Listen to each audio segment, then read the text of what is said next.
Hello, bonjour à tous. Du coup, est-ce que vous m'entendez bien? Est-ce que vous pouvez m'écrire sur le chat si le son ça va, tout va bien? Ouais, parfait. Ok, alors, du coup, de quoi on va parler aujourd'hui? On va parler de faire des pipelines CI/CD avec du GitLab CI, de déployer sur du GCP Cloud Run. Donc, Cloud Run, c'est une API serverless qui est bâtie au-dessus de Knative, qui est une surcouche de Kubernetes pour déployer facilement des conteneurs en mode serverless. On va en discuter. Donc, je vais présenter le programme. On va, pour changer de la To-Do API qu'on fait d'habitude, on a pris un truc un peu plus drôle. Donc, on a fait une petite API en Python Fast API avec un front-end pour imiter ChatGPT. On va discuter de ça aussi parce que c'est très intéressant de parler des modèles qui sont disponibles pré-entraînés sur une plateforme qui s'appelle Hugging Face. Et du coup, ça va être une série de petites formations qui vont être bâties autour de cette application. Donc on va commencer aujourd'hui avec du GCP et du Cloud Run, mais plus tard on fera peut-être d'autres services, peut-être qu'on fera du déploiement sur GKE aussi, sur du Kubernetes directement avec du Helm et du Argo CD. On verra aussi dans une prochaine formation, donc ça sera la V2 qu'on a déjà prévu, c'est de remplacer nos pipelines qu'on va faire manuellement aujourd'hui avec du Docker, du GitLab CI, c'est d'utiliser une plateforme de template de pipeline déjà toute prête qui s'appelle R2 DevOps. Donc ça sera une prochaine formation pour voir qu'en fait il y a des catalogues qui commencent à apparaître sur les CI/CD avec des tâches déjà toutes prêtes.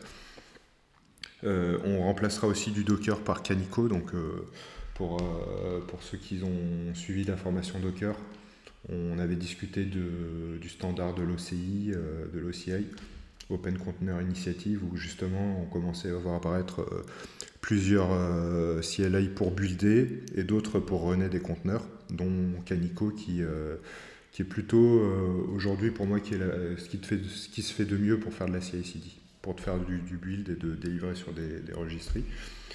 Donc on va faire 3 parties dans cette formation, 2 parties sûres et la troisième on verra si on a le temps. Sinon on la fera plus tard. Donc la première partie, ça serait de voir comment fonctionne cette application, de la compléter, de voir comment on peut utiliser les modèles préentraînés qui sont disponibles sur Hugging Face dans une application en Python.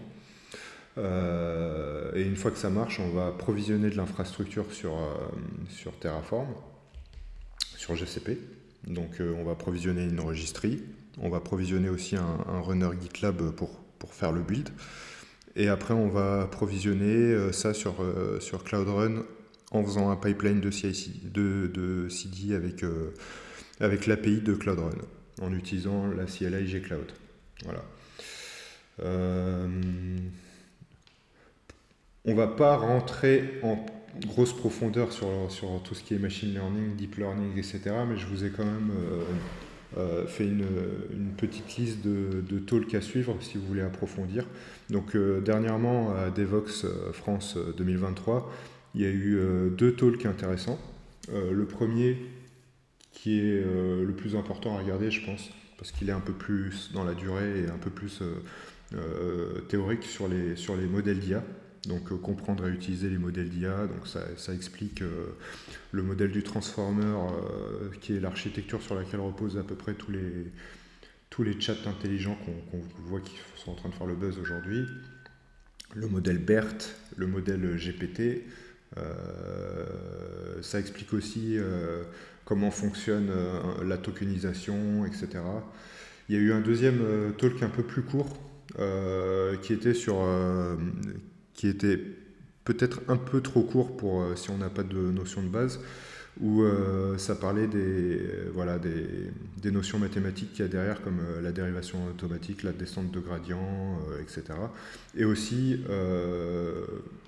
un peu une sorte de benchmark sur les frameworks de machine et deep learning en Python, donc PyTorch, TensorFlow et d'autres.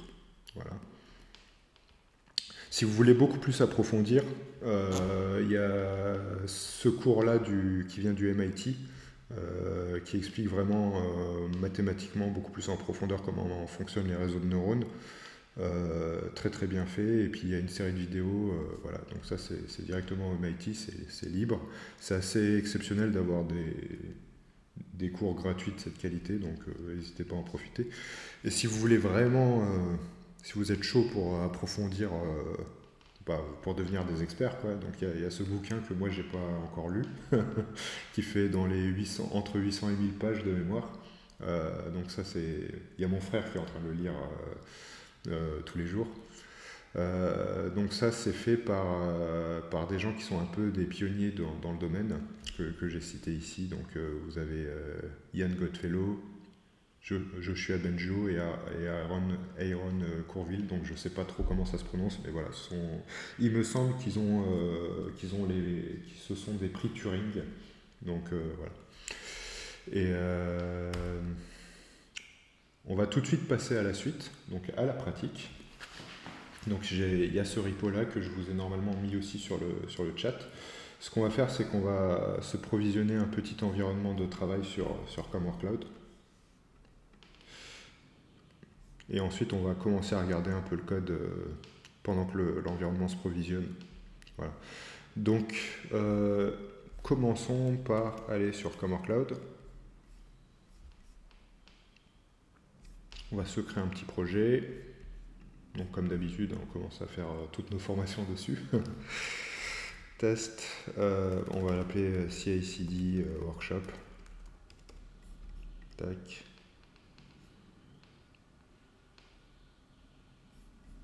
Ensuite, je vais provisionner un environnement code. Tac. N'hésitez pas à me dire s'il y a un souci sur le son ou sur l'image ou sur autre chose. Si c'est flou, s'il faut que je zoome. D'accord? Là, je vais appeler CI/CD Workshop. Voilà. Tac. Donc, on va aller sur Paris. On va se prendre une M, une L. Je pense que pour faire tourner un modèle de réseau de neurones, bon, GPT-2, vous verrez qu'il n'est pas très gros, mais quand même. Hop. On va se mettre sur Commwork Dev. Voilà. Et voilà. Donc, il y en a pour 5 minutes à peu près. En attendant, on va discuter. Donc, on va regarder un petit peu notre repo. Du coup, qu'est-ce qu'on a dans notre repo? On a une partie IAC qu'on va voir avec du Terraform, TerraGrunt pour provisionner l'infrastructure sur GCP. Et une partie sur l'API qu'on a appelée CWAI, avec un API et un front. Le front-end, très facile, on est parti sur du Flutter. Alors, c'est quoi la SDB? Salut.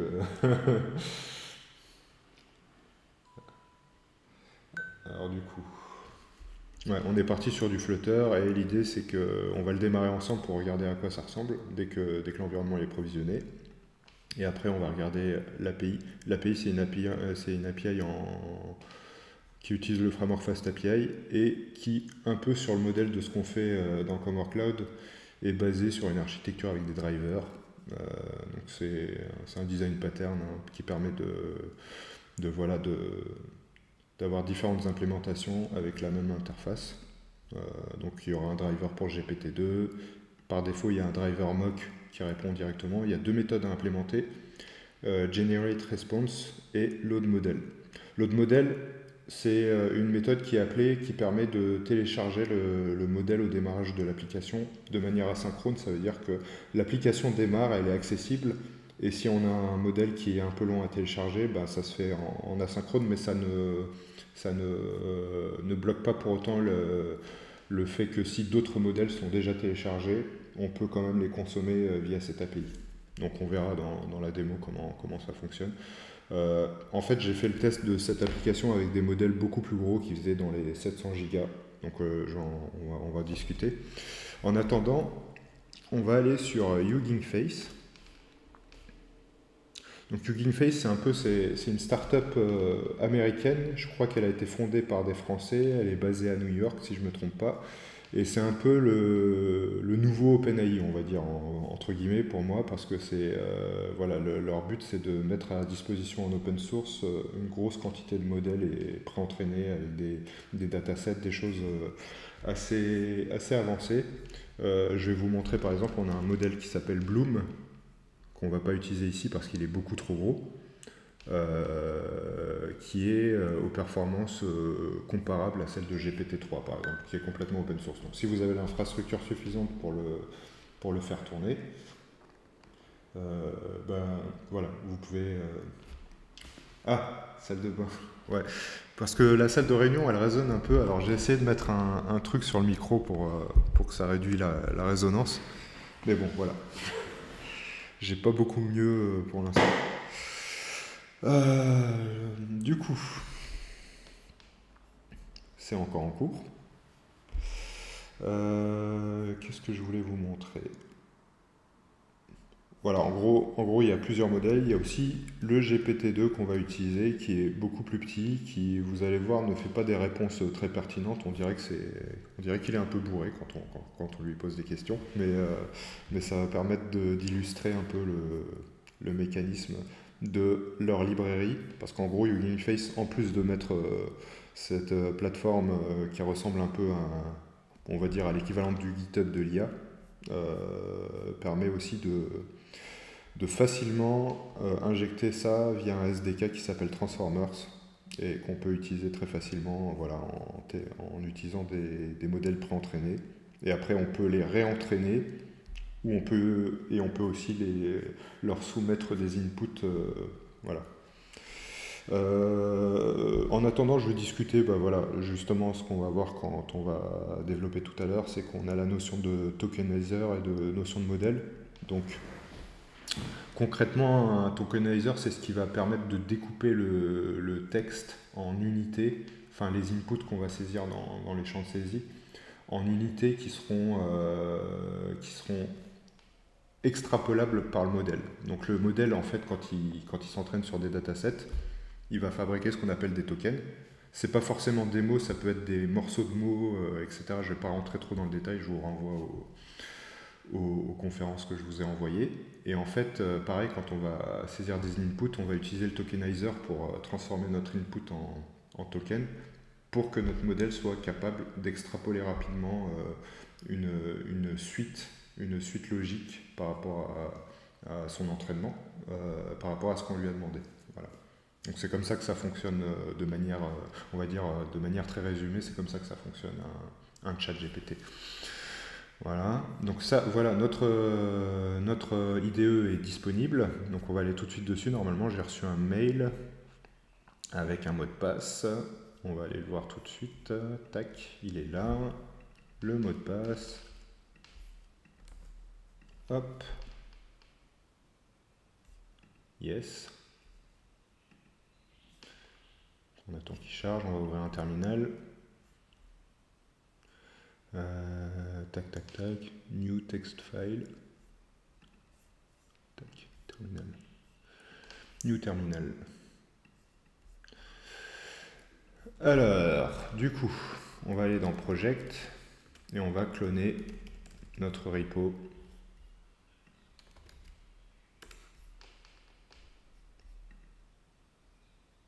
Alors, ça doit être celui-là.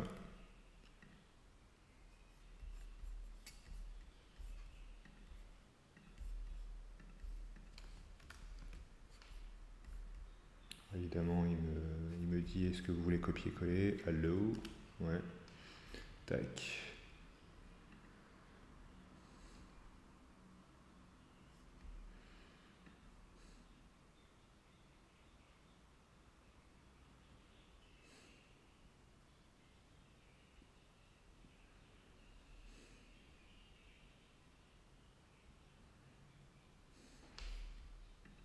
Alors, là, il m'a redéployé. C'est vrai qu'il y a un double déploiement parce qu'il doit enregistrer le GitLab Runner, mais pas de souci. Voilà. Donc là, j'ai mon espace projet.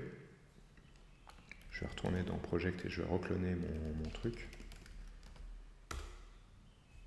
Voilà. Ensuite, pour que ça reste persistant, parce qu'après on va redéployer notre IDE pour exposer le chat, je vais compléter mon projet pour lui dire que on a ce workspace Git à persister en cas de recréation de notre IDE. Donc après je mets les credentials comme ça pour aller vite fait, mais vous pouvez aussi utiliser de faire de l'interpolation avec un Vault. C'est techniquement possible. Là pour la démo, je mets directement mon token de test qui sera à l'issue de la formation changé. Donc voilà. Et du coup, qu'est-ce que j'ai? Du coup, je l'ai appelé CI/CD Workshop. Ouais. Non, je l'ai appelé CI/CD GPT GCP. Voilà. Donc ça, c'est un premier point. On committera plus tard. Enfin, si je vais déjà...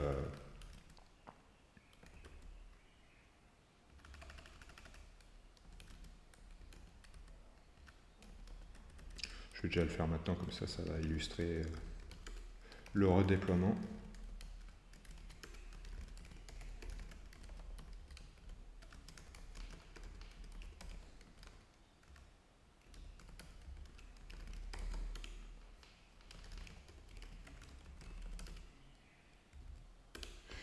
Voilà. Donc là, qu'est-ce qui va se passer? J'ai indiqué à mon environnement code qu'il doit se redéployer en pushant sur ce repo. Et donc, ce qu'il fait, c'est qu'il me recrée le conteneur de mon IDE. Donc on va le voir sur le repo. Donc ça j'ai déjà fait des démos plusieurs fois, mais et on en refera des plus détaillés. Mais en gros, la création de mon IDE a créé cet environnement sur Git avec des templates d'installation. Et là, je viens de les modifier pour ajouter un nouveau repo Git dans mon image. Et donc, il est en train de me recréer l'environnement avec ça. Et pourquoi je fais ça? Parce que tout à l'heure, quand on va builder notre conteneur, je vais aussi exposer directement avec cette IDE. Vous allez voir. Alors, du coup, on va commencer à regarder notre code quand il voudra bien se recharger. Voilà, normalement il va me dire reload, voilà. Et donc là, j'ai de nouveau mon IDE et maintenant on va essayer de le démarrer une première fois. Donc, qu'est-ce que je vois? Je vois que j'ai un Docker Compose ici. Parfait. Et donc, je vais y aller. CWAI.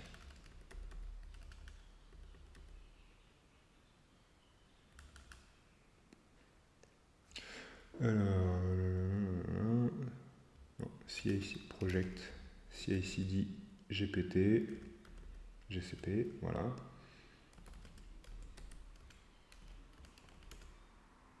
Et donc là, j'ai un Docker Compose que je vais donc faire un Docker Compose up -build -force recreate. Alors ça c'est utile si les conteneurs sont déjà en train de tourner, mais c'est pas encore le cas puisque c'est un environnement vierge. Hop, Docker Compose. Alors il me dit qu'il manque des variables d'environnement. Donc ce qu'on va regarder, c'est il y a un fichier .env normalement qui est là. Docker ext default to blank settings compose file invalid because unsupported option target. Donc là je pense que c'est la version du Docker Compose qui ne matche pas. On va se mettre à jour. Voilà. Parce qu'on est en train de faire du build multistage. Hein. Je vous renvoie encore une fois à la formation Docker, mais grosso modo, par exemple pour Flutter, on est en train de... On a ce... D'abord on fait un build du Flutter et ensuite on injecte le résultat du build dans une autre image basée sur Nginx. Pareil pour l'API. Voilà. Et j'ai aussi une version pour M1. Donc ça c'est pour ceux qui sont sur Mac avec Apple Silicon, donc les M1, les M2, etc. Et en local, si vous avez envie de builder, vous pouvez directement appeler ces scripts-là, x86 build. On va le voir, je vais le faire en local tout de suite. Je pense que ça va être un peu plus fluide d'ailleurs pour le reste de la présentation. Je montre juste qu'on peut travailler là-dessus et puis après j'ai aussi le projet en local ici. Et ici je vais faire un build.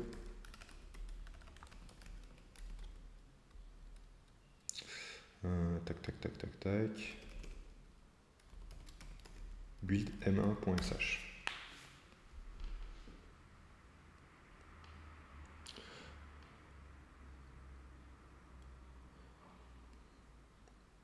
Donc là, il est en train de compiler le projet Flutter en premier.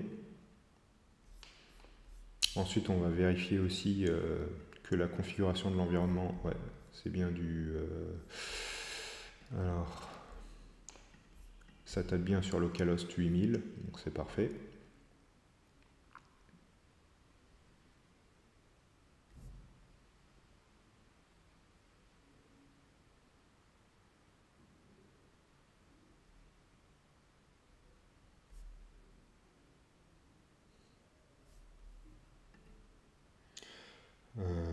Alors, je vais supprimer tous mes conteneurs et je vais refaire ça.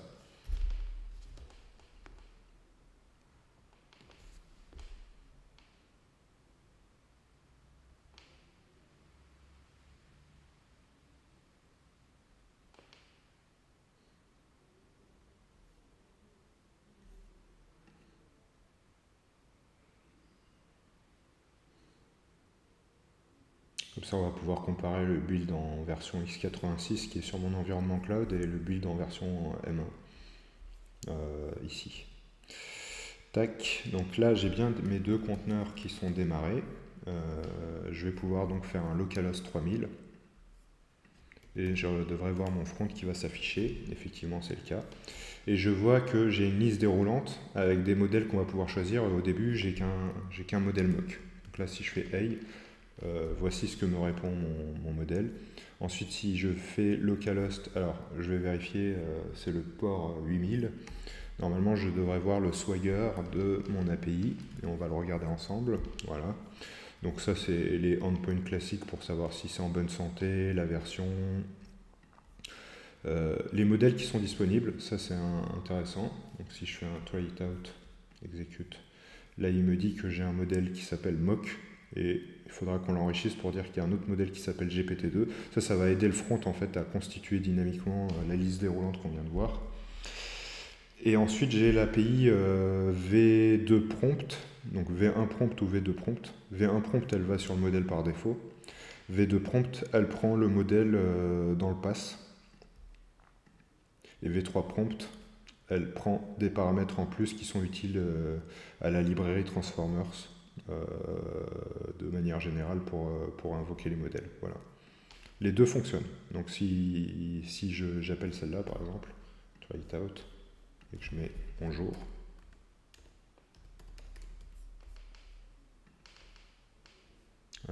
Ouais, je dois indiquer le modèle de manière obligatoire, évidemment. Et donc là, j'ai bien ma réponse qu'on a vue sur le front tout à l'heure. Et pareil, si je vais sur la V3,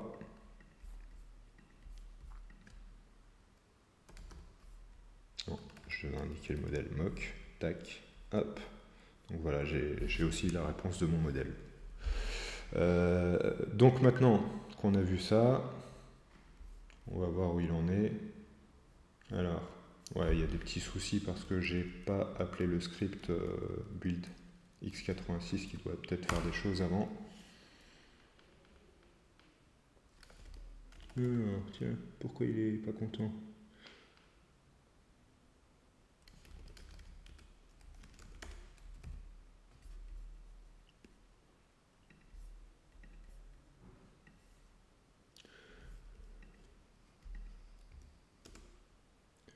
c'est marrant ça.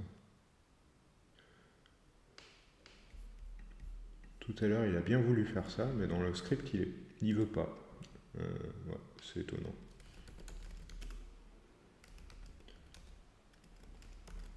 Et je pense que... Ouais, il doit me manquer could not convert a string to float. Donc ouais, il y a un petit souci de conversion des variables d'environnement. Mais bizarrement, je reproduis pas ce problème avec en local. Donc il faudra que je vois, je pense que c'est parce qu'on a mis des côtes autour qu'il n'est pas content et qu'on n'est pas très robuste dans le code. Voilà.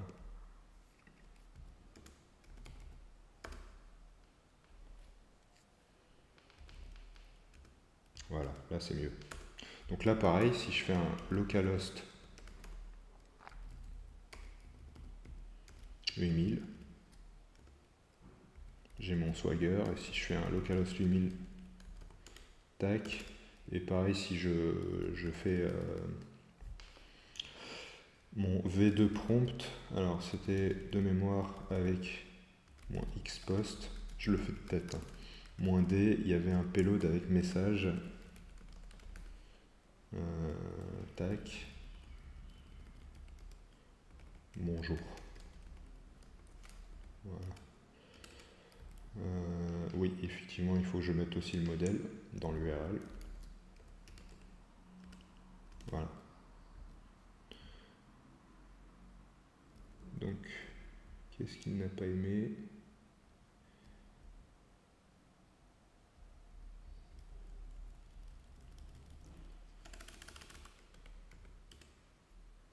On va revérifier notre Swagger très rapidement.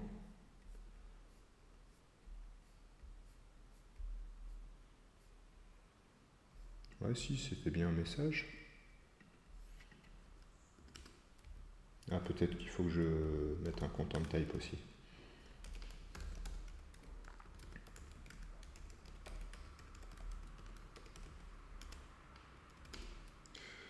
Alors, file required, ouais, message. Ouais. Du coup, c'était bien mon content type le problème. Voilà, donc là c'est bon. Si je fais un JQ, on voit bien ma réponse.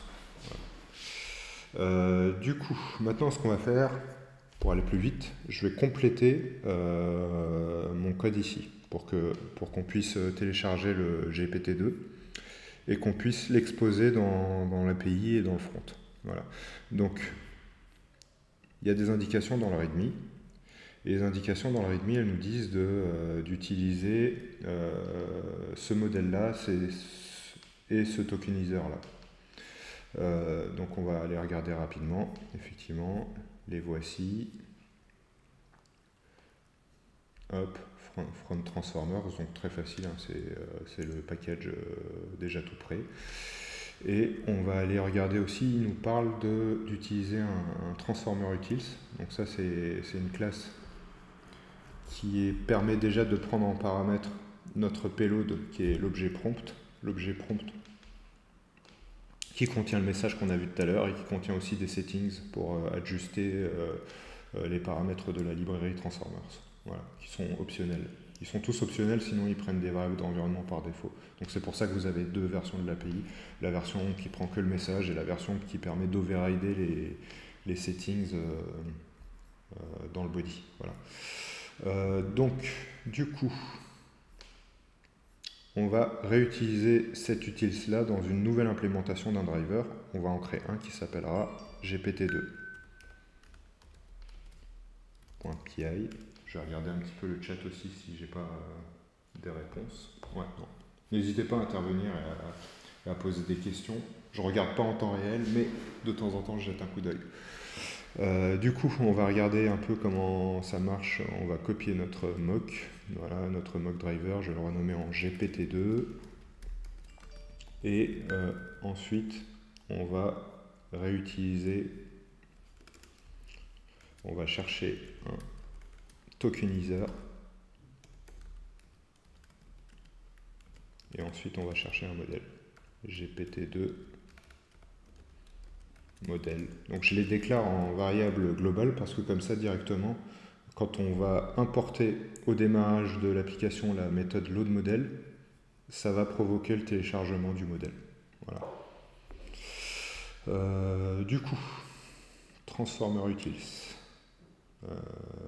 getResponse, donc ça on verra après, to do.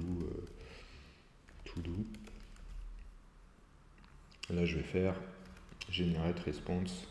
On va regarder les paramètres qu'il prend. Il prend mon prompt, le tokeniseur et le modèle. Logique, très facile. Prompt, GPT2 tokenizer, GPT2 models. Et donc là, j'importe la méthode de mon utilitaire.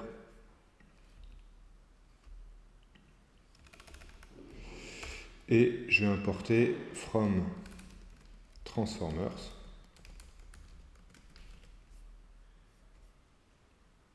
Tac, tac, tac. On reprend le readme. Ces deux modèles-là, le GPT2 LM H et de modèle et tokenizer. Importe.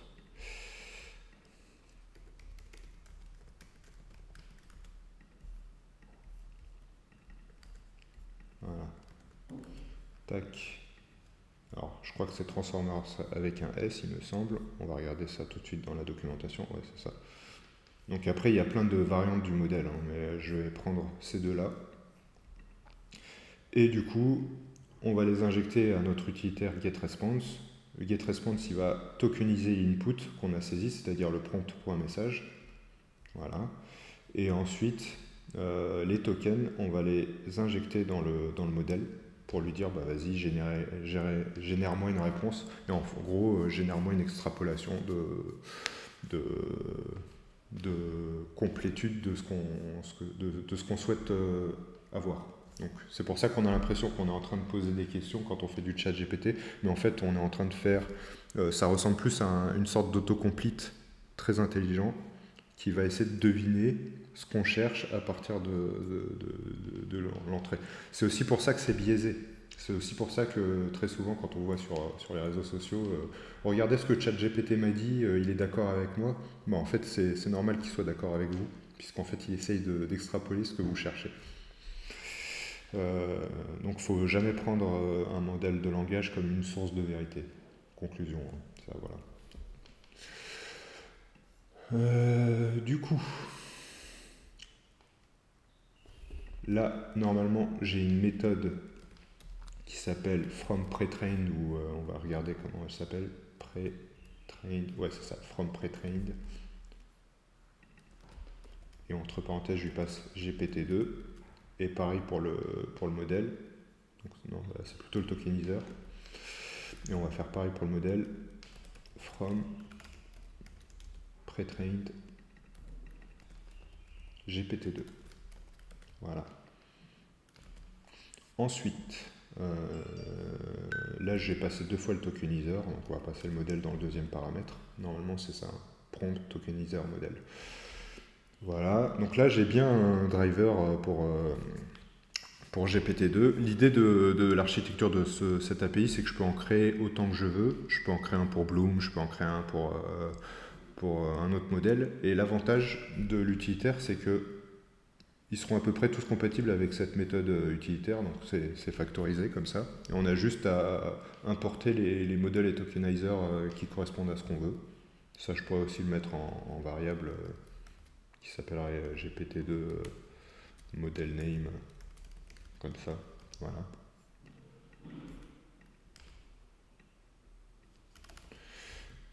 Ok. Et ensuite, il y avait une autre API qui était censée donner la liste des modèles. On va la regarder. Elle s'appelle donc toutes les API sont ici.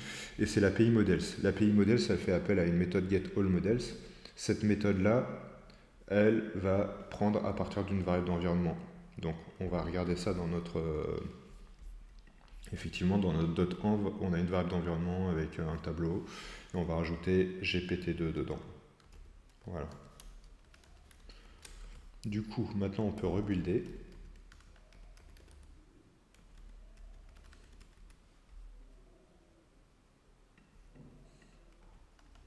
.m1.sh.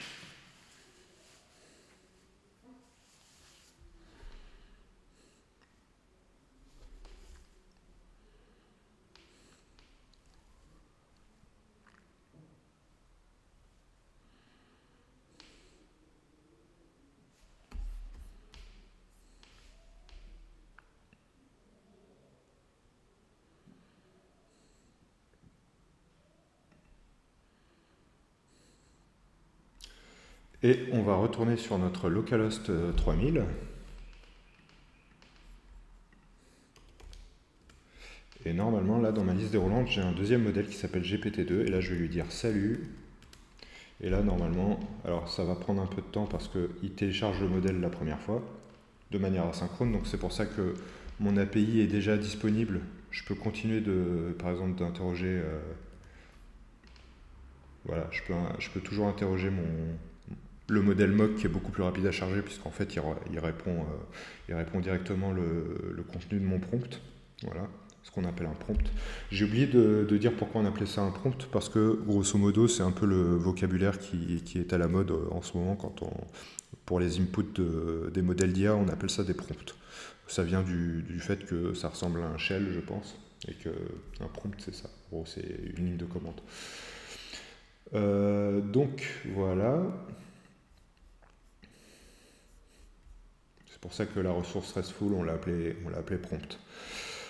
Qu'est-ce que je voulais faire d'autre? Ouais, je voulais voir les logs de mon API pour montrer la phase de téléchargement du modèle.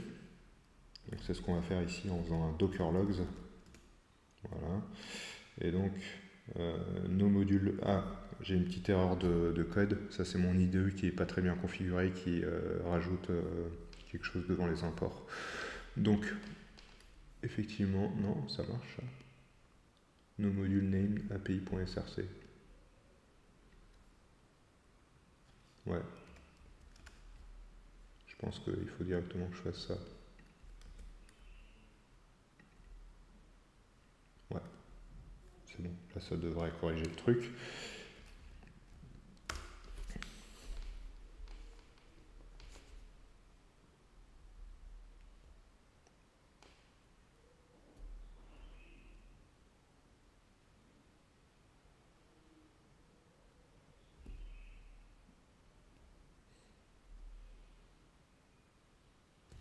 Alors comme vous pouvez le voir, deux mots sur le front, ça a été fait avec du Flutter. Flutter, ça permet de très rapidement, pour ceux qui sont plus habitués au back-end comme moi, de faire des interfaces qui ressemblent à des applications mobiles. Et puis ça, en fait, il y a une version web qui génère une single page application JavaScript, un peu comme du React ou de l'Angular ou ce genre de framework.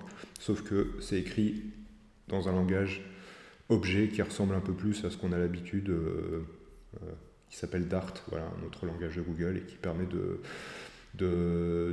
jouer avec des web components qui ressemblent un peu à ce qu'on faisait à l'époque où on faisait du développement d'IHM lourd, avec du swing, de la WT, du SWT, des choses comme ça. Voilà.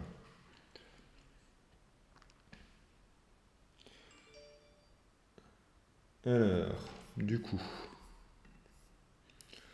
on va revérifier les logs. Là, c'est bon. Et là, qu'est-ce qu'on voit? On voit qu'il y a eu un téléchargement et il a l'air d'être à peu près bon. Je pense qu'il y a une deuxième étape. On va essayer. On va quand même essayer. Donc, le modèle mock. Voilà. Donc là, il est en train de générer une réponse. Ça prend un peu de temps. Je pense aussi que le modèle il n'est pas complètement chargé.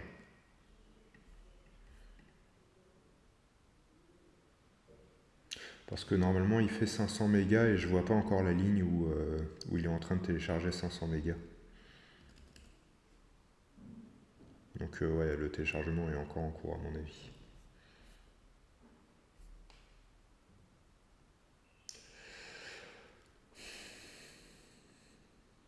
Ce que je propose de faire, c'est que peut-être qu'on va pusher. Alors on va pusher sur une branche. Stash, git checkout main. Git checkout -b. Je vais l'appeler GPT-2 driver test. Ou je vais l'appeler workshop. Comme ça, on fera tout sur la même branche.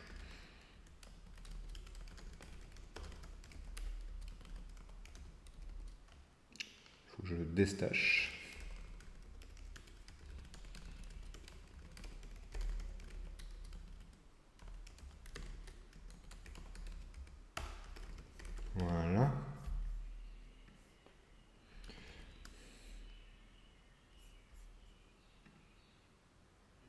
Et je vais le réimporter parce qu'on va voir, je pense que la bande passante elle est un peu meilleure ici sur le cloud que chez moi en local.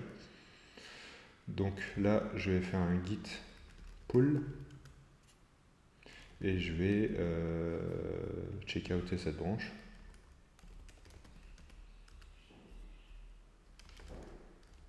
Je vais stasher aussi.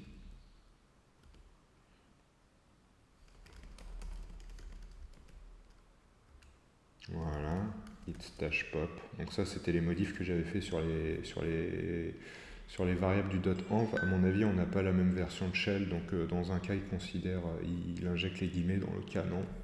Donc je vais committer ça aussi.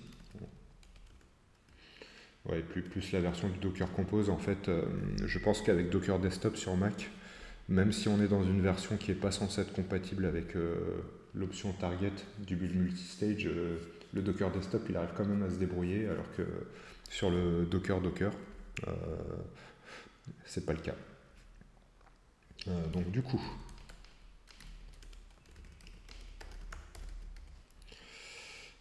fix environment variables format, hop, voilà, je push aussi. Ah, j'ai pas les droits de pusher. Bon, c'est pas grave. On va refaire un build.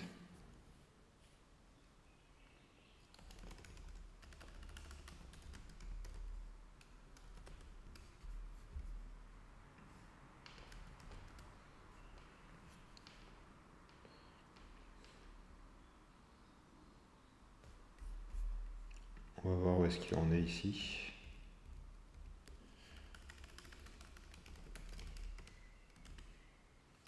Alors, Docker PS.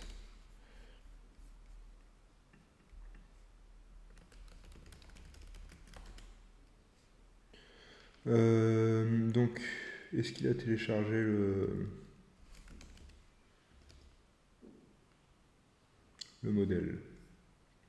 Ouais, j'ai l'impression, voilà. Là, on a eu les 500 mégas qui ont été téléchargés, donc normalement, je devrais pouvoir avoir mes réponses. Ouais, voilà, j'ai eu une réponse police officer, machin. Donc ça, c'est GPT-2 qui m'a bien répondu. Bonjour, la famille. Voilà.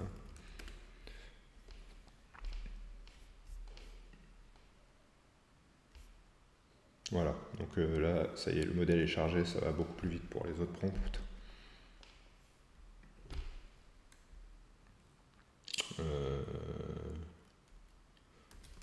President. Voilà. Donc après, vous voyez qu'effectivement, les réponses, elles sont très loin d'être aussi pertinentes que sur GPT 3.5 ou GPT 4 ou le nouveau de Google, je ne sais plus comment il s'appelle, je crois qu'il s'appelle BART. Voilà. Je pense qu'il y a un jeu de mots avec le modèle BERT. Mais voilà, grosso modo, on a fait notre travail côté développement. Maintenant, ce qu'on va faire, c'est qu'on va essayer de faire une CI/CD pour builder les images Docker, pour pousser sur une registry et pour déployer ensuite sur Cloud Run. Ok, donc on va pouvoir passer à la suite. Et ici, on va pouvoir... Alors, où est-ce qu'on en est là? Docker logs. On va peut-être tester sur notre environnement code si... Ouais, il faut aussi que je change ma variable d'environnement pour lui dire non, c'est bon, j'ai bien GPT-2.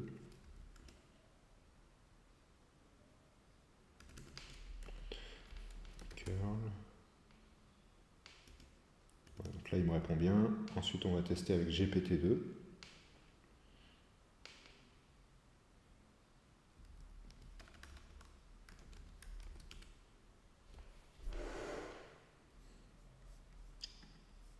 On va avoir un deuxième terminal. Docker PS. Docker, donc il s'appelle comme ça.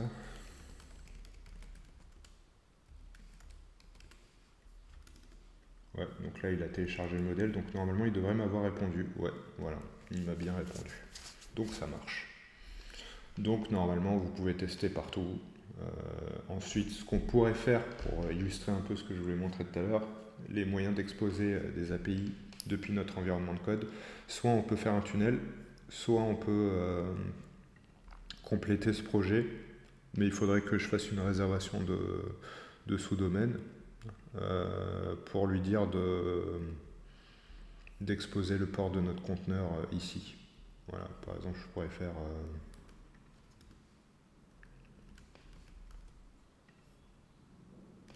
comme ça. Il faudrait que je réserve le sous-domaine.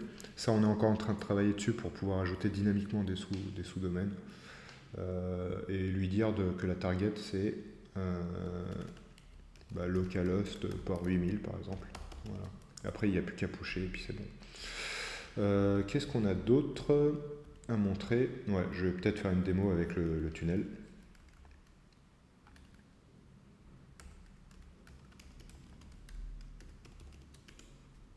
Voilà, donc là ça m'a généré une URL dynamique de tunnel.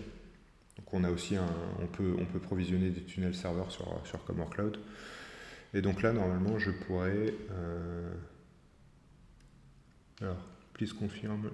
Ah, ça c'est nouveau sur leur tunnel serveur. Donc je devrais donner l'IP public de mon truc. Donc c'est ce qu'on va faire tout de suite.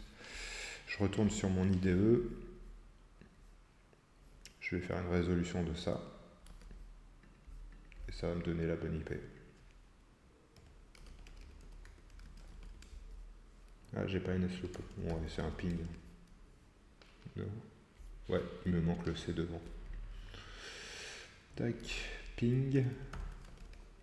Voilà.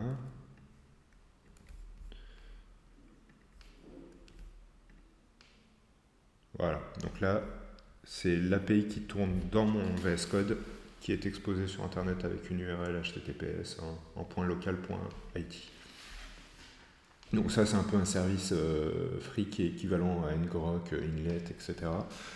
Et nous, on propose aussi des instances dédiées pour qu'on puisse avoir pas de limite de quota, pas de limite, enfin voilà, juste les limites de l'infrastructure qu'on a provisionnée. De ce qu'on a de local tunnel server. Voilà. Donc elle est complètement accessible. Hein. Je peux la tester ici directement en disant je testais GPT-2. Tiens, c'est pas saisissable. Try it out. Ouais, c'est ça. GPT-2. Bonjour. Hop. Et voilà, j'ai bien eu ma réponse. Donc ok, maintenant on va pouvoir passer à la suite. Je vais retourner en local et on va approvisionner de l'infrastructure sur GCP. Donc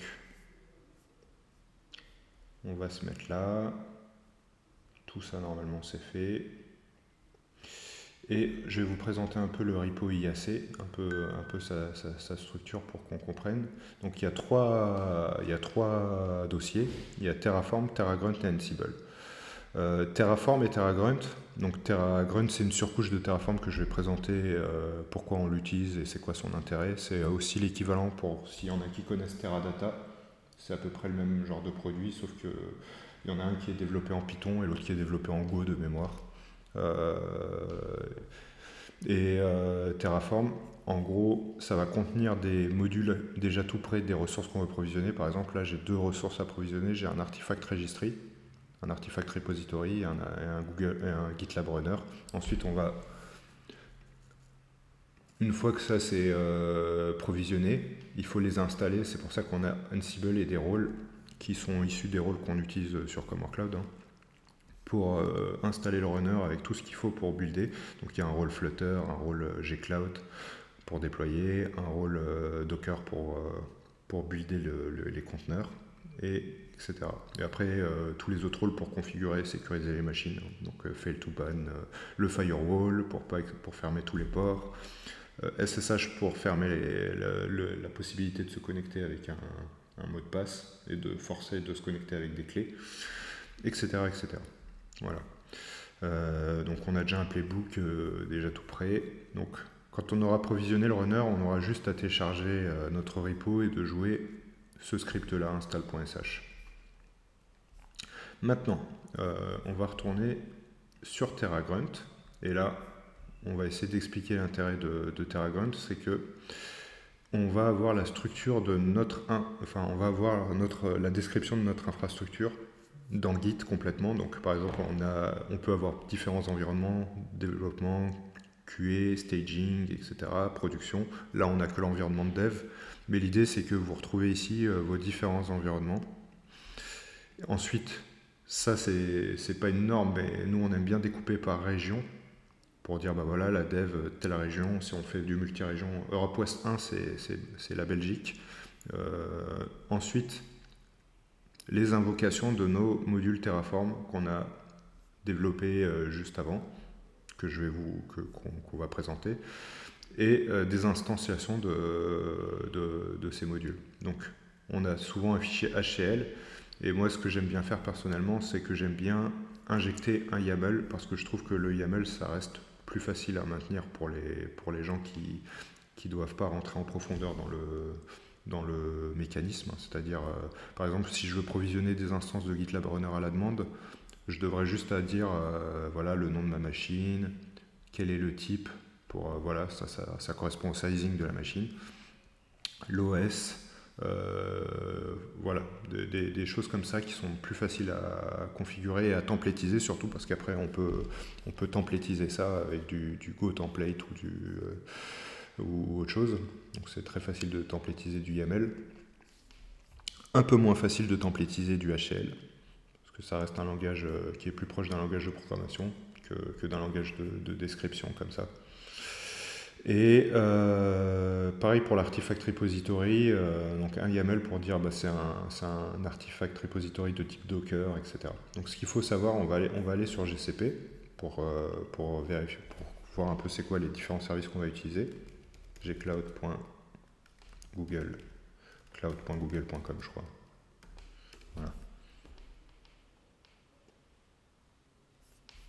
Console.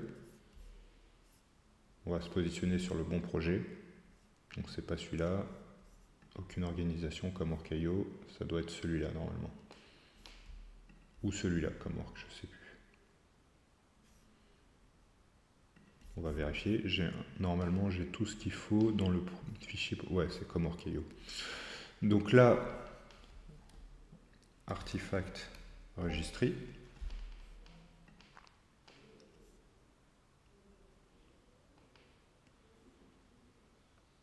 J'en ai aucune pour l'instant.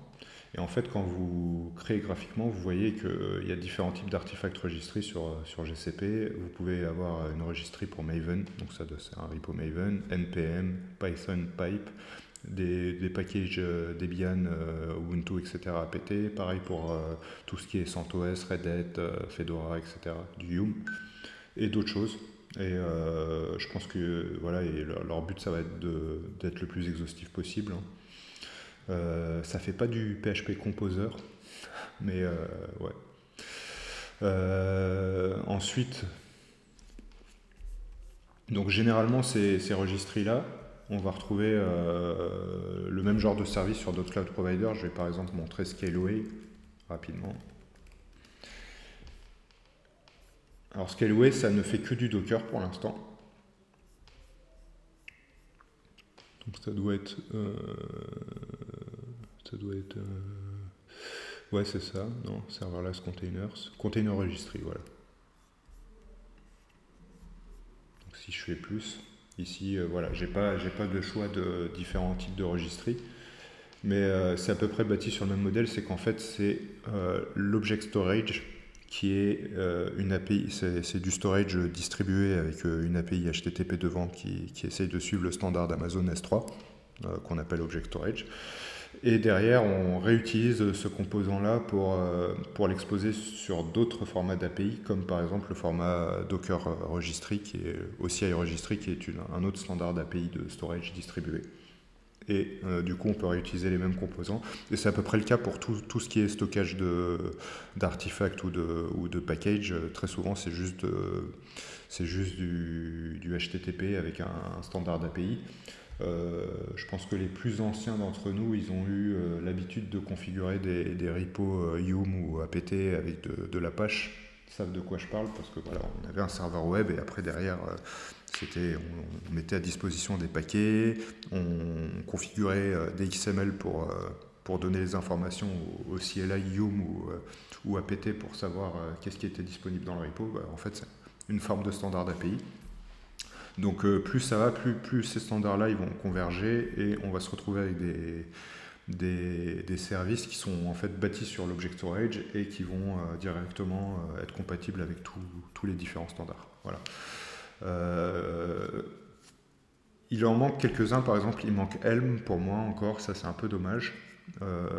Même pour l'autre, en fait, pour moi, s'il y avait Helm et Docker, on aurait quasiment tout ce qu'on a besoin. Voilà.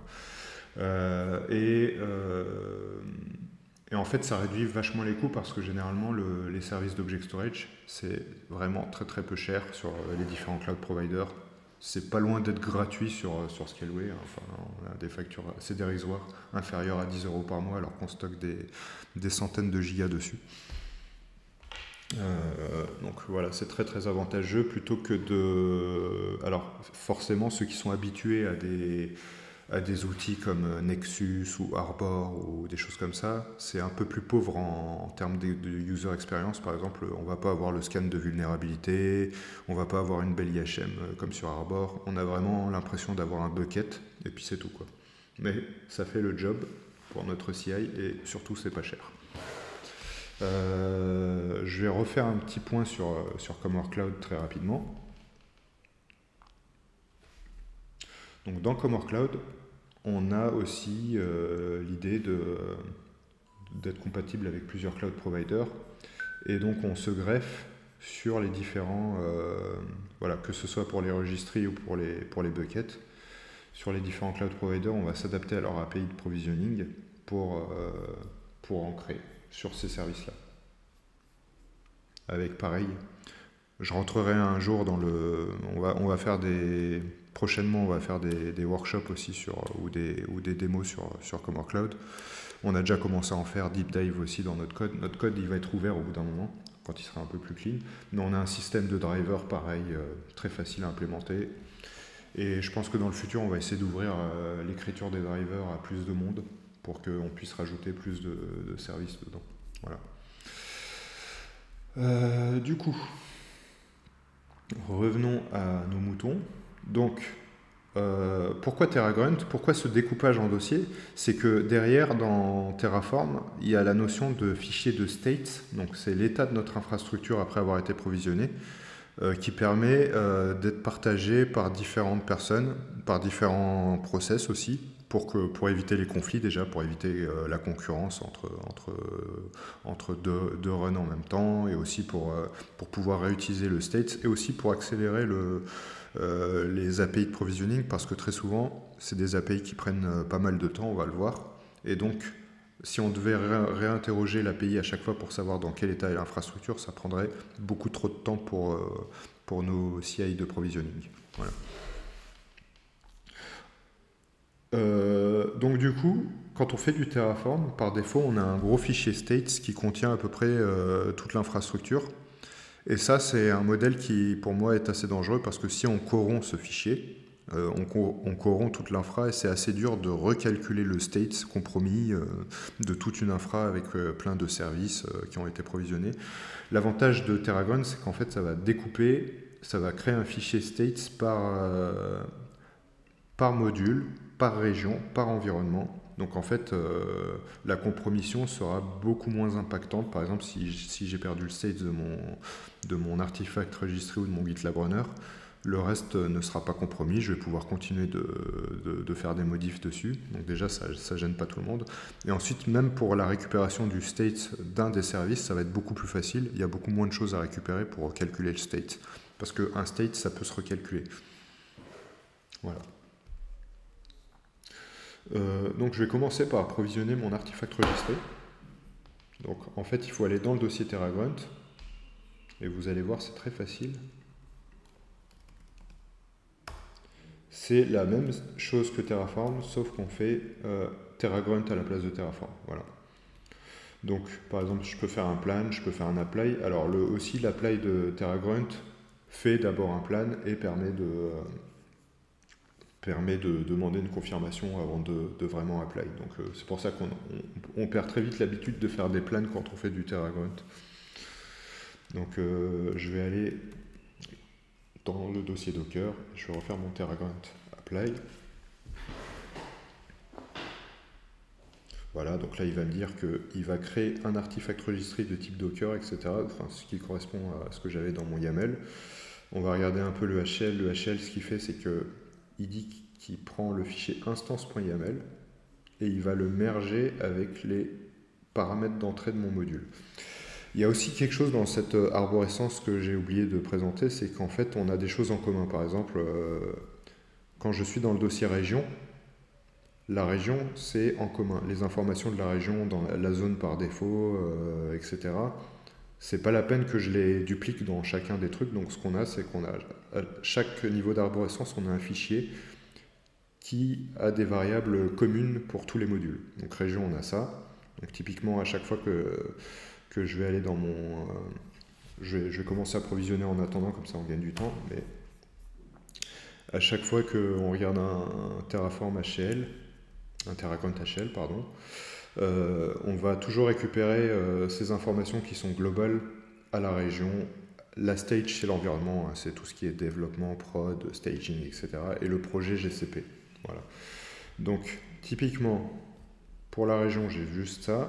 Pour la stage, j'ai pas grand-chose. J'ai le nom du projet, la stage. Et je pense que cette variable-là, elle sert à rien, à mon avis.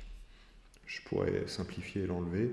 Et ensuite, pour l'environnement, pour le projet, j'ai un fichier project avec le service account que on doit utiliser pour faire de la cloud identity, c'est-à-dire quand je vais provisionner par exemple un runner, ça va automatiquement me le granter sur ce service account.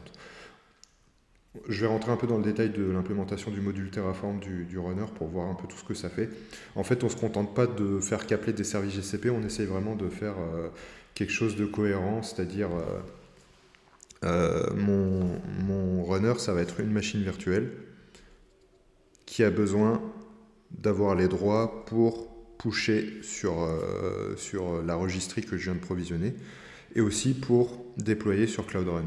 Donc, je vais le faire maintenant du coup, mais on va créer une compute instance dans mon main.tf et ensuite on va donner des rôles IAM au service account de mon arborescence qui est ici. Et c'est sur ce service account là qu'on va affecter l'instance. Normalement, il y a un petit truc ici qui s'appelle... Voilà, c'est ça, service account de l'instance. Donc on a un template d'instance parce qu'on pourrait en créer plusieurs. Par exemple, ça c'est utile si vous êtes en train de provisionner une base de données avec 3 nœuds. Bah, vous avez un seul template d'instance et ensuite vous avez plusieurs compute instances qui réutilisent le même template. Et ensuite, on réattribue, enfin on donne les droits dans notre module pour faire ce que le runner est censé faire, c'est-à-dire builder, délivrer, déployer. Voilà. CI/CD. Je vais jeter un petit coup d'œil au chat. Ça va, vous m'entendez toujours bien? Si c'est possible d'avoir une nouvelle confirmation, parce que peut-être depuis tout à l'heure je suis en train de parler et potentiellement plus personne m'entend.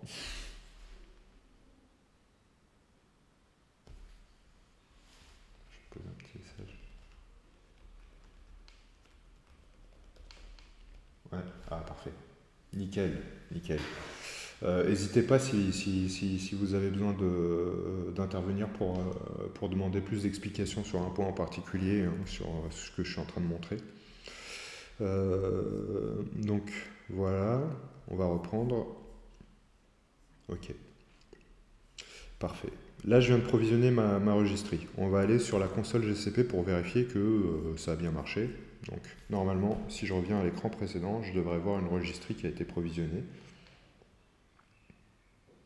qui s'appellera Docker, avec le nom de la région, le nom de l'environnement, etc. Ensuite, on va tout de suite aller voir les fichiers states qui ont été créés pour illustrer ce que j'ai montré tout à l'heure, l'avantage de TerraGrunt. Donc ouais, la console de GCP est assez lourde, hein. Ça c'est un des petits défauts que je trouve à GCP, c'est que côté front-end c'est pas mal lourd, mais en même temps il y a beaucoup de choses. Échec de chargement. Donc là je sais pas pourquoi, ça marche plus. Voilà. La console est... Donc je reviens sur Artifact Registry. C'est pour ça que quand on fait du cloud public, parce que je trouve que celle d'AWS elle est pas beaucoup mieux, on fait vraiment du Terraform, hein, parce que ça serait imbitable de gérer toute l'infrastructure avec ces consoles front là. Donc là j'ai bien ma registry qui s'appelle dev CWI Docker Europe West 1. Voilà. Comme ça je pourrais avoir... en gros, on rajoute ça pour pouvoir en recréer créer des réplications des registries, par exemple, si vous avez besoin d'optimiser vos déploiements sur 2 régions qui sont vraiment très éloignées, ça peut être utile, ça coûte pas grand-chose.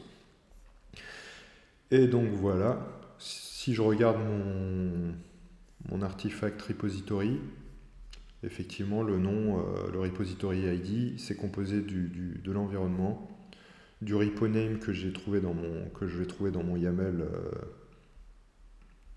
ici, instance machin, repository name, CWI Docker, donc la registry Docker pour mon projet CWI. Et après, la région. Voilà. Du coup, maintenant on va provisionner notre runner, c'est ce qui va prendre un peu plus de temps.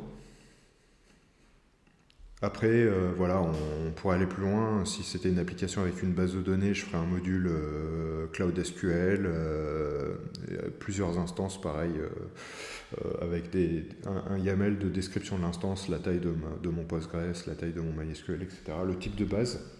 Voilà. Donc, je vais aller maintenant dans GitLab Runner. Non. Point. GitLab Runner.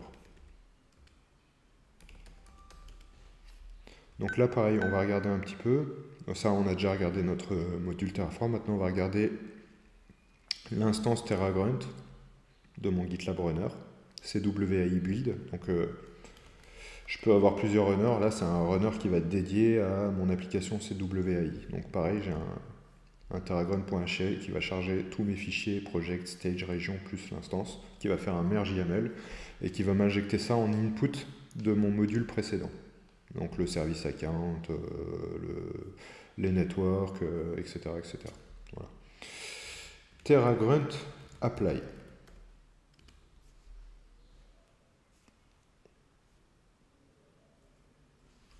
Donc là, on va regarder un peu le plan. Vous voyez qu'il m'a fait automatiquement le plan avant et qu'il me demande une confirmation. Donc, on vérifie. Il me dit qu'il va créer qu'il va affecter des membres à des rôles IAM. C'est parfait, c'est ce que je voulais.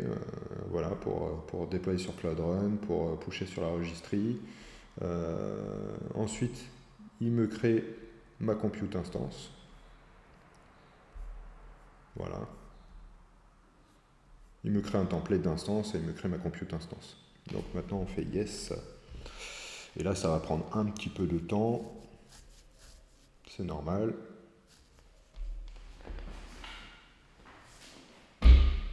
Et grosso modo, ce qu'on est en train de faire là, c'est un peu ce que fait comme Workload de façon APIsée. C'est-à-dire que Terraform, c'est une façon de déployer de l'infrastructure, d'interagir avec les API des cloud providers.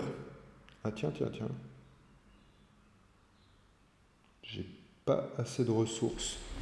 Ça, c'est nouveau, ça. Ah bah ça, c'est une surprise, ça. Voilà.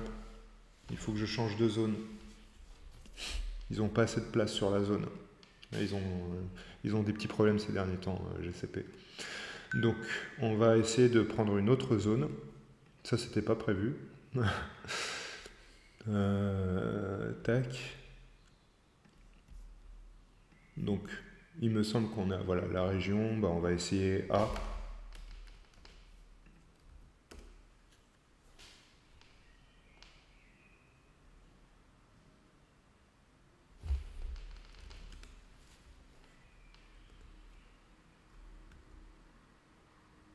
Du coup, ça sera pas sur la même zone que la registry. C'est un peu tristouné. C'est pas grave. Tiens, alors. Ouais, tiens, il essaye toujours de faire ça sur Europe West 1B, c'est marrant. Peut-être qu'il faut que je fasse un destroy.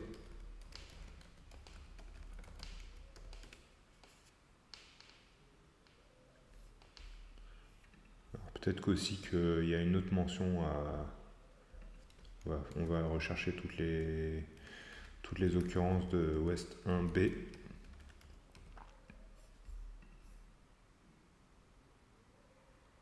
Ouais, peut-être que mon G-Cloud aussi.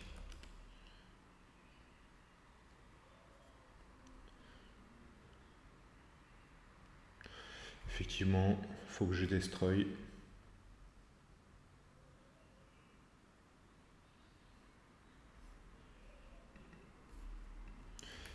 Et je vais aller sur...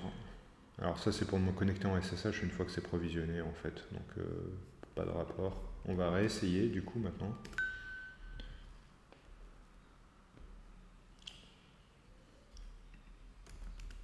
Donc une région est composée de plusieurs zones. Les zones, c'est différents emplacements dans les data centers. Voilà, grosso modo pour simplifier. C'est censé être étanche et autonome. C'est pas toujours vraiment le cas. On l'a vu avec certains incendies ces derniers temps. Voilà. Ça arrive que quand on perd une zone, on perd toute la région.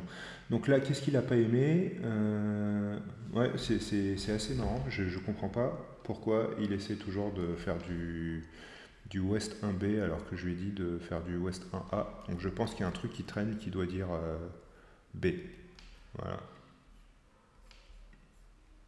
Donc on va débugger ça. Le runner. Est-ce qu'il y a un truc qui s'appelle zone? Un truc qui s'appelle région. Région. Va région. Peut-être aussi qu'il faudrait que je lui spécifie la zone, parce que sinon il prend une zone par défaut.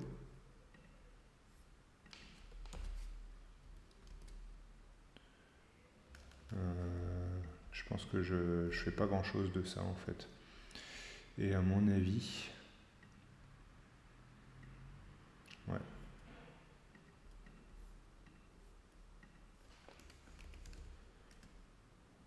On va essayer un truc juste pour débugger. Je vais faire un A ici en dur, c'est pas beau, mais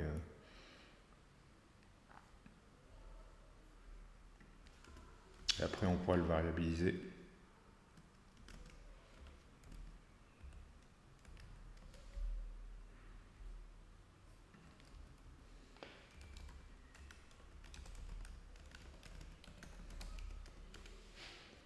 Ou alors on va changer carrément de région. On va pas s'embêter. Ouais. Unsupported argument. Donc je pense qu'on va pas s'embêter, on va changer de région. On va prendre Paris. Alors je sais pas si Paris est de retour, je crois que ils avaient des petits soucis, c'est pour ça qu'on était allé en Belgique.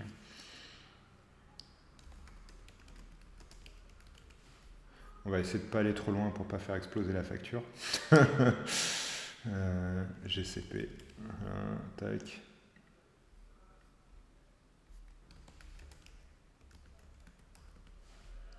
Alors là on a la Belgique, l'Italie, France. Ouais, Paris. Bon, on va aller en... On va essayer Europe Ouest 9, je sais pas où ils en sont. Ça fait un petit bout de temps que je travaille pas avec GCP, donc je sais pas si en termes d'incidents, ceux qui travaillent avec GCP peut-être qu'ils peuvent intervenir. S'ils ont résolu leur incident sur la région Paris.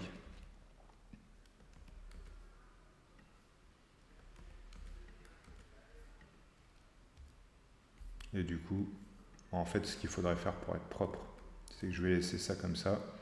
Et du coup, je vais faire un new folder qui va s'appeler Europe West 1.9. Voilà. Et je vais déplacer... Alors, je vais d'abord destroy. Et ensuite, je vais déplacer mon module...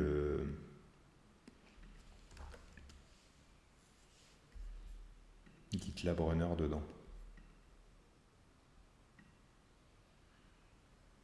Ouais, c'est bien de rencontrer des problèmes comme ça en live, ça permet de montrer un peu comment ça marche. Alors, du coup, c'est bien destroy. Donc, je vais déplacer ça. Voilà. Et ensuite, je dois avoir aussi un fichier région que je vais copier et que je vais modifier. Voilà.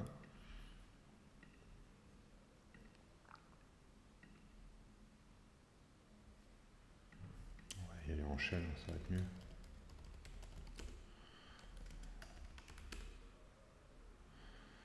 CP Europe Ouest 1, région.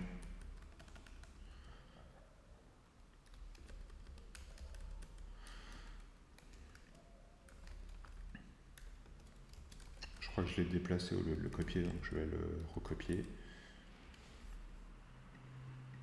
Voilà, j'ai bien mon fichier région, et là, j'ai bien un fichier région aussi, et ça va être Ouest 9 à Ouest 9. Voilà. Donc maintenant, on va aller ici.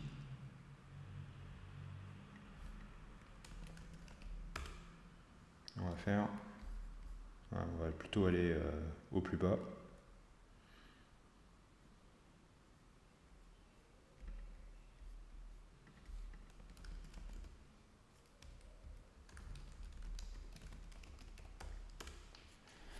Faire un TerraGrunt apply.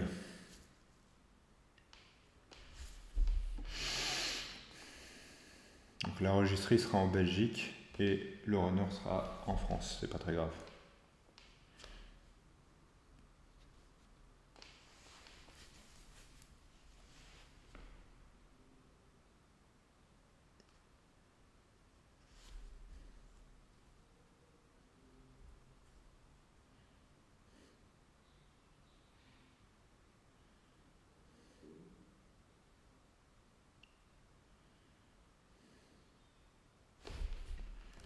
Yes.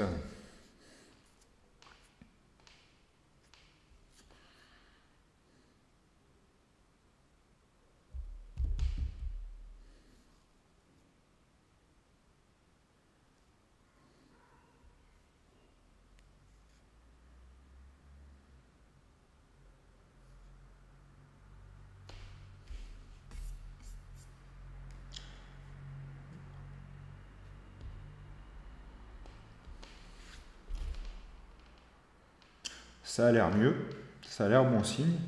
Et du coup, ce qu'on va faire, c'est qu'on va aller sur la console et on va regarder ce que je vous disais tout à l'heure, le bucket qui contient les states. Donc on va aller dans GCS. Il faut que j'aille dans la console. Et normalement, les buckets, de mémoire, c'est GCS. Google Cloud Storage, je pense. Ou si je tape storage, ça devrait... Cloud Storage, ouais, ça doit être ça, je pense. Et effectivement, j'ai un bucket infra-states. Et on va le découvrir. Et vous voyez qu'en fait, il me répète exactement la même arborescence que ce que j'ai dans le Git. Et je vais avoir des fichiers qui sont éclatés. Et donc du coup, c'est ce que je vous disais tout à l'heure, c'est que je ne vais pas avoir un seul fichier tfstate énorme pour Terraform State qui risque d'être compromis et qui risque d'être dur à récupérer en cas de compromission. Voilà, donc je pense que c'est vraiment très très simple d'utiliser une surcouche comme ça quand on fait du Terraform, que ce soit TerraGrunt ou Teradata. Voilà. Moi je pense que Terraform tout seul, c'est un peu dangereux. Après, je suis peut-être pas forcément à jour, peut-être que Terraform de base, on peut arriver à soi-même éclater en plusieurs fichiers. Je pense que techniquement c'est possible, par exemple vous séparez ça en plusieurs repos avec plusieurs CLI, etc.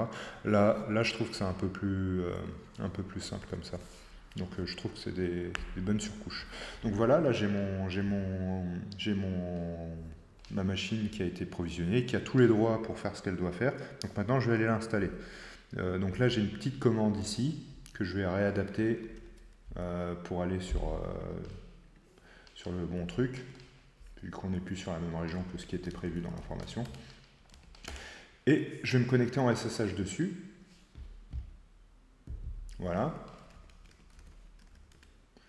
Et je vais cloner le même repo Git. Donc Du coup, on va retourner sur GitLab. Donc c'est une machine pareil, assez grosse pour pouvoir builder. Je crois qu'elle fait 8 Go de RAM.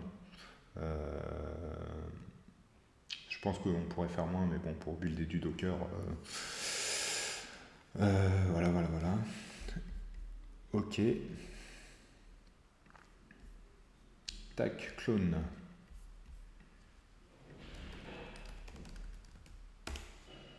Donc j'ai pas de commande git, je vais l'installer, mon y, git.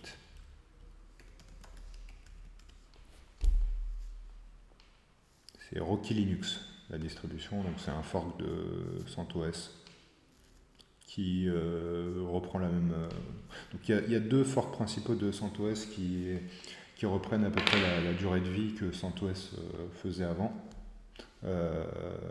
C'est Rocky Linux ou Alma Linux.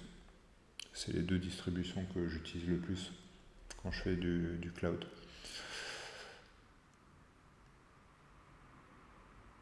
Hop, donc on installe Git.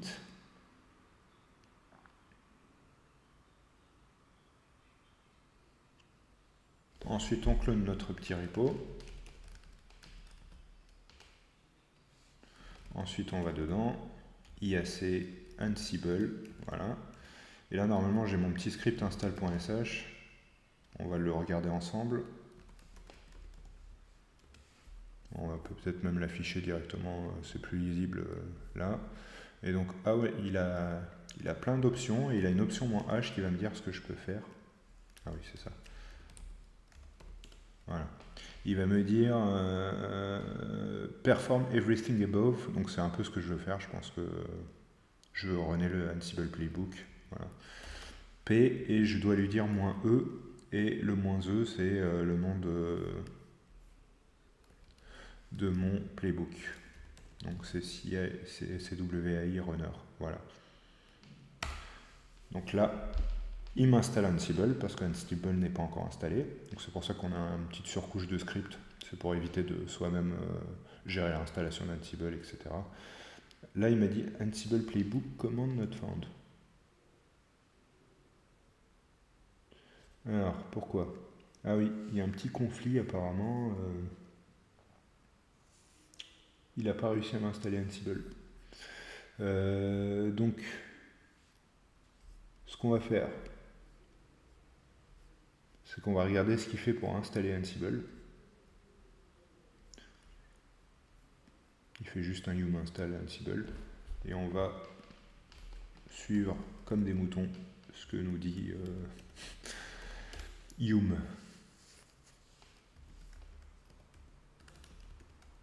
Et après on va voir si c'est suffisant pour nous.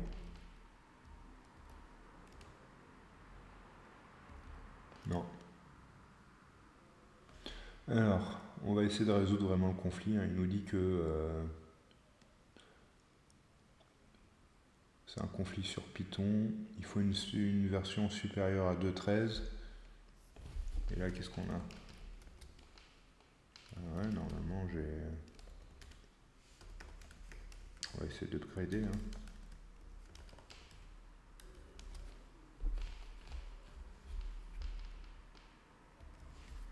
Peut-être installer EPEL.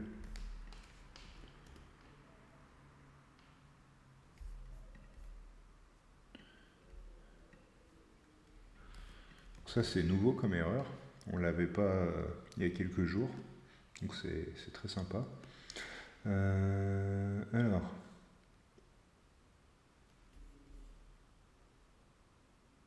Nothing provide Python 3.9.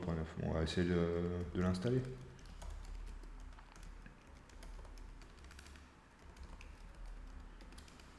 On va voir si c'est dans les repos. Ça a l'air.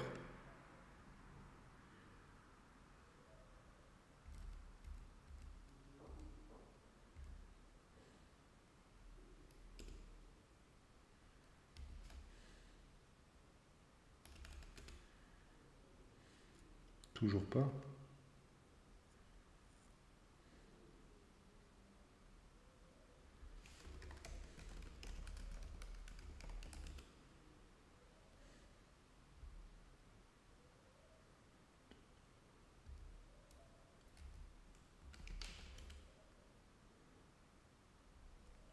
Ansible Core.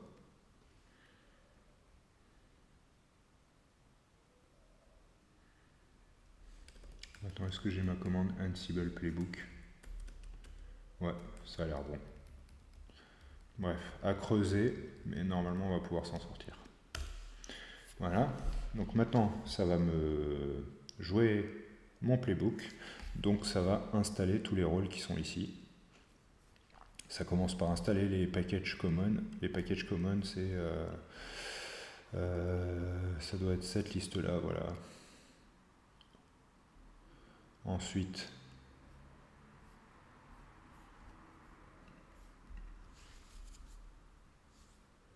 donc ça va prendre un peu de temps hein, quand même. Alors, évidemment, quand on fait... Ah, tiens, une erreur là. Tirer www.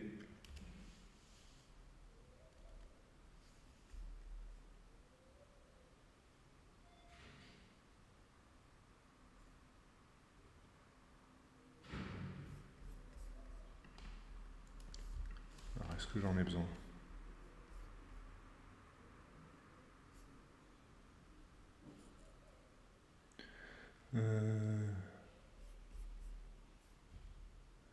Je pense que j'en ai pas trop besoin. Ouais, il y a un petit souci avec des conflits de version de Python sur cette distribution. Mais c'est pas grave. Ce qu'on va faire, c'est que je vais changer mon playbook.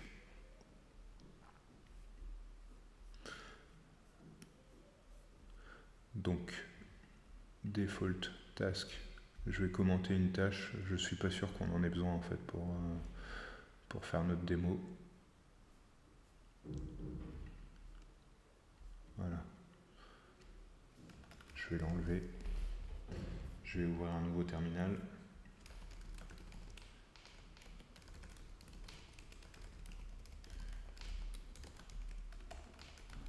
Change region for GitLab Runner. Voilà. Et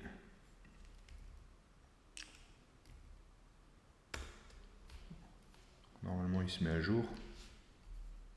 Ah, attendez, je suis pas sur la bonne branche là. Je suis pas sur la bonne branche.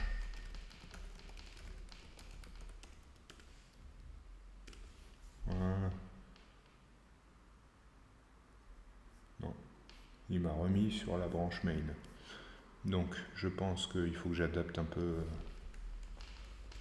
ouais, mon script.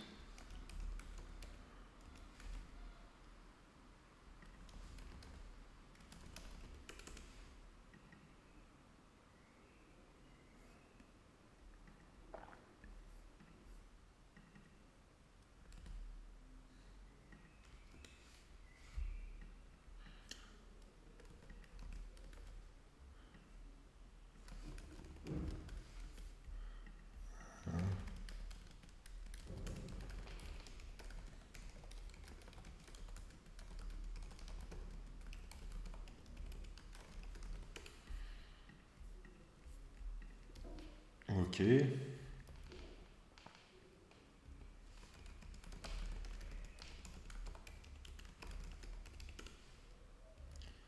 Voilà.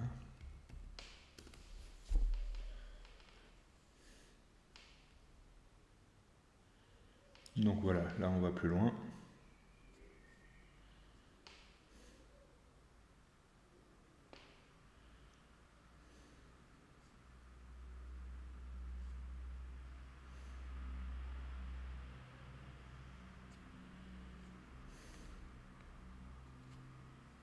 Alors idéalement, en fait, une fois qu'on aura terminé de provisionner le runner, ce qui serait bien aussi, et on va le faire, c'est de, dans le pipeline, de faire en sorte que si je modifie quelque chose dedans, ça va se redéployer sur le runner directement.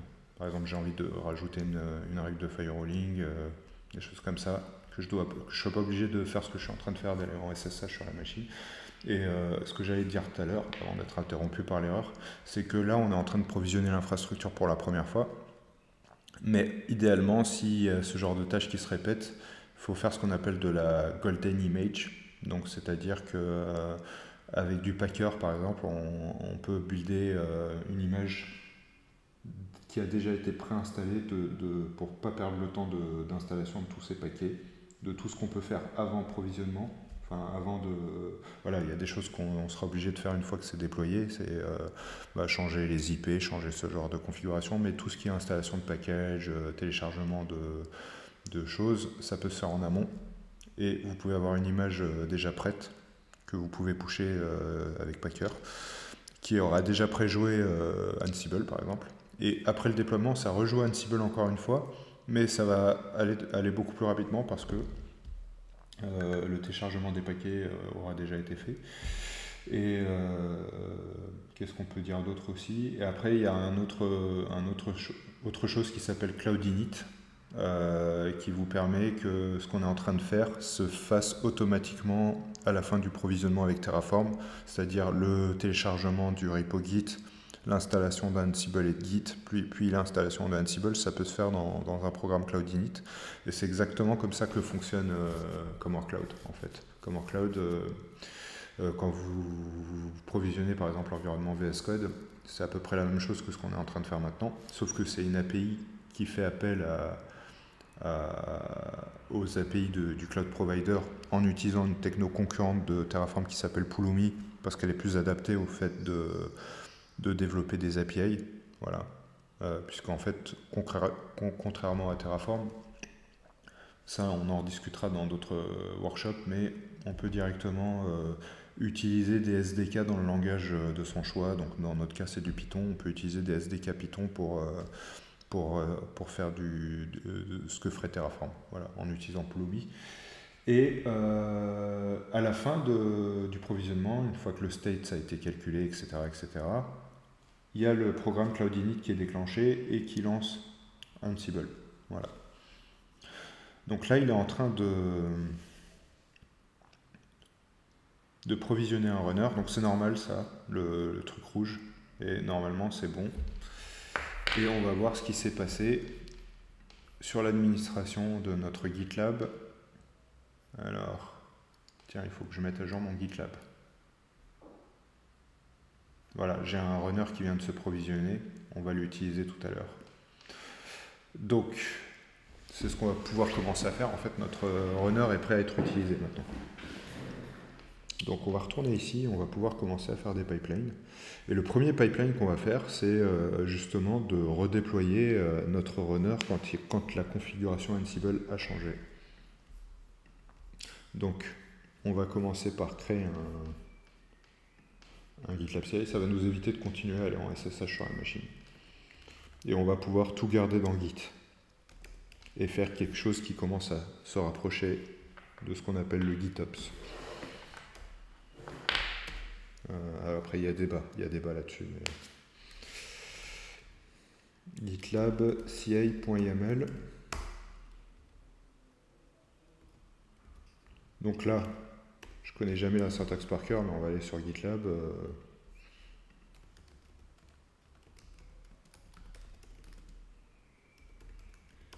Voilà. On a des bons exemples. Et vous verrez que dans une prochaine formation, quand on fera du R de DevOps, ça ira encore plus vite.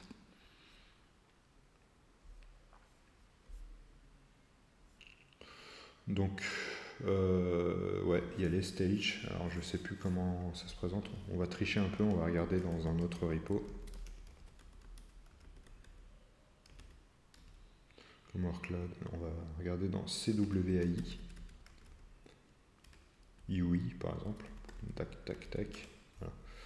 Donc, ouais, c'est ça, stage avec un S. Ok. Donc, du coup, je vais créer un nouveau fichier qui s'appelle le .gitlab ci.yml. Ça va être la description de nos pipelines. Voilà. Donc je vais créer une première stage qui va s'appeler deploy. Déploiement de notre GitLab runner. Je vais l'appeler runner plutôt. Ensuite, je crée un job qui s'appelle runner.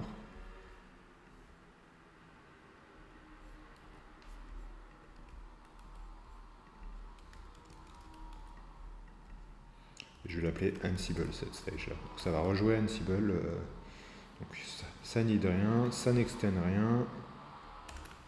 Le script, ça va être très simple, ça va être le script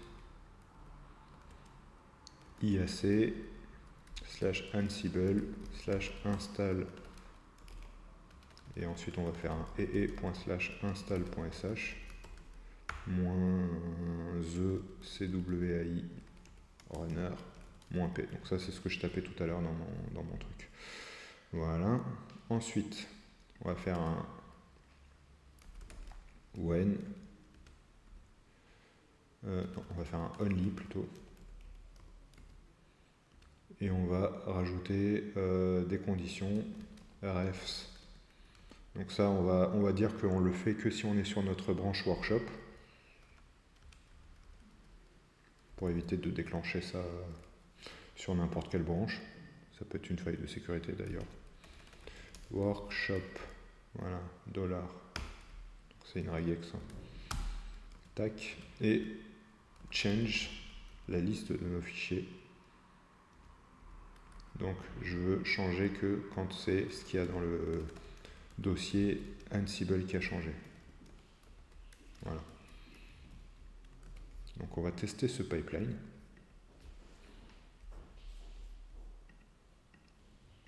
En faisant une modif aussi, c'est-à-dire je vais inverser 2 lignes. Voilà.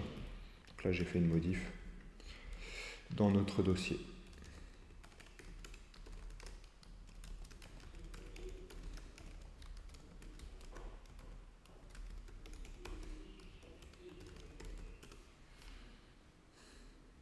Voilà, on va retourner sur notre repo. Et on va regarder si on a bien un pipeline qui se lance. Alors, ouais. Oui, j'ai oublié de mettre le tag. J'ai oublié de mettre les tags. Donc, on va annuler ce pipeline-là. Et on va regarder les tags qui sont été mis sur notre runner. Voilà, par exemple.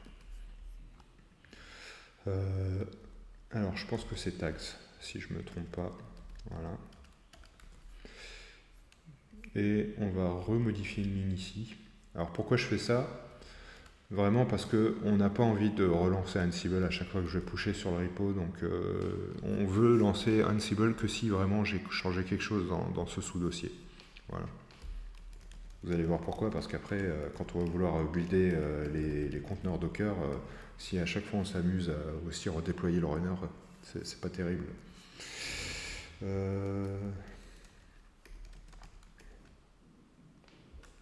Add missing tags. Voilà. Donc maintenant,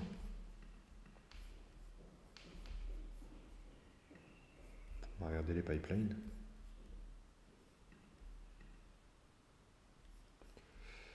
Et oui, je ne suis pas sur une branche protégée. Donc, on va protéger notre branche, effectivement.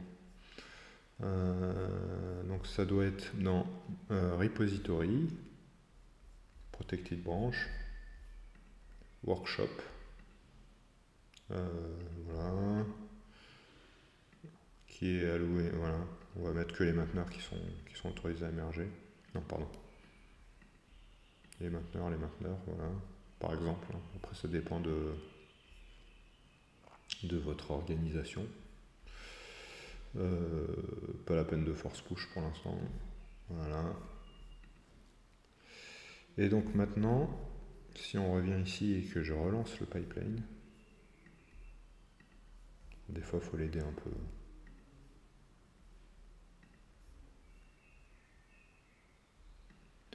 Alors il me dit qu'il n'y a pas d'active runner. Peut-être qu'il faut que j'affecte le runner au projet, c'est possible aussi.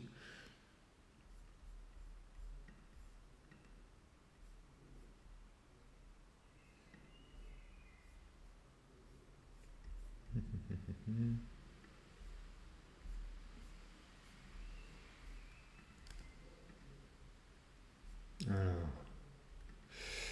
CI, CD, GCP, on va chercher, ouais, ça, je pense que c'est pour ça. Il faut que je rajoute ce repo dans les repos qui sont assignés au runner.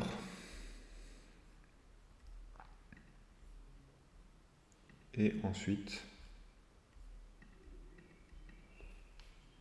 on va relancer.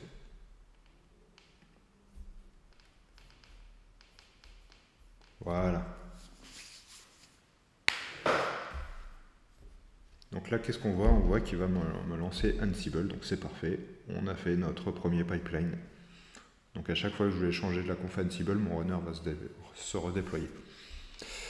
C'est une façon de faire du Ansible que moi j'aime bien particulièrement. Il y a une façon un peu plus courante, c'est que vous avez un serveur qui va lancer les rôles à distance en SSH sur des fermes de serveurs avec un inventaire de machines, en parallélisant, en faisant un peu d'orchestration, etc. Moi, je suis plus fan, alors après, ça marche pas toujours, hein, mais du mode pool, c'est-à-dire j'ai une source de vérité qui est Git, et derrière, j'ai des agents, voilà. Moi, je suis pas trop pour le agentless, et justement, d'origine, je viens du monde Puppet, et c'est quelque chose qui m'avait perturbé un peu avec Ansible au début, c'est qu'on n'avait plus cette notion de j'ai une source de vérité qui était le Puppet Master ou le Puppet Server dans les versions un peu plus récentes de Puppet. Et derrière, les agents font confiance à la source de vérité et se mettent à jour dès qu'elle change, en mode pool, en mode justement quelque chose qui ressemble à GitOps. Et effectivement, quand on fait la combinaison avec GitLab Runner, ça remplace les agents. Bien sûr, vous avez aussi, aujourd'hui, vous avez des modes d'Ansible qui permettent de faire ça. Alors, je sais plus, il y a une surcouche d'Ansible qui permet de faire du pool aussi, du pooling. Moi, je suis resté sur les GitLab Runner ou les GitHub Action Runner, que je trouve qui font très très bien le job et qui n'ont pas une très grosse empreinte. Parce que ça, c'est aussi un des trucs qu'on pouvait reprocher à Puppet à l'époque, c'était que c'était très lourd l'empreinte sur les machines d'avoir un Puppet Agent qui tourne en boucle. Voilà. Le GitLab Runner, lui, on le sent pas trop.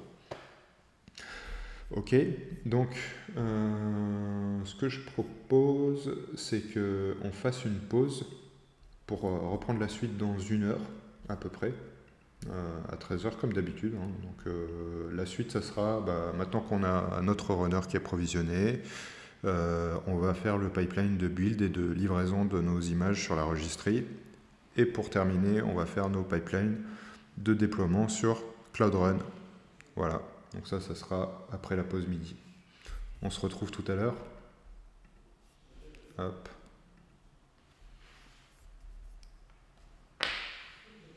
Rendez-vous, on va dire à 13h15, allez. Voilà, comme ça on a le temps. À tout à l'heure.